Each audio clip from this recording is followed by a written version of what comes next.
জাতীয় party, BNP, Awami League তিন দলেরই শাসনামল দেখেছি, তিন দলেরই নেতাকর্মীদের কথার ভাষা শুনেছি।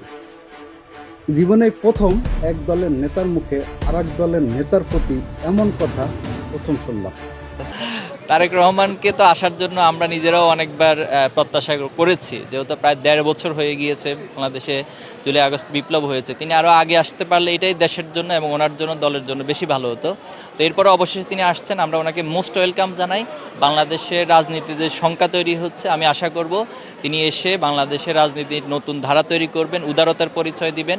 বিগত সময়ের যে কাদা ছড়াছড়ির রাজনীতি সেটা পরিহার হবে এবং ধ্বংসের যে রাজনীতি, হত্যা, চাঁদাবাজি, এগুলো টোটালি স্টপ করে তিনি বাংলাদেশে নতুন ধারার একটি রাজনীতি প্রতিস্থাপন করবেন। আমি কথা দিচ্ছি, ছাত্র শিবিরের জায়গা থেকে না, শুধুমাত্র বাংলাদেশ সচেতন নাগরিক হিসেবে আমরা ঐক্যবদ্ধভাবেও সহযোগিতা করব পরস্পরকে এবং সেই স্বপ্নের বাংলাদেশ, আমাদের শহীদ হাদি ভাইয়ের যে স্বপ্নের বাংলাদেশ, সেটা বিনির্মাণে আমরা পাশে থাকবো সবার, ইনশাআল্লাহ।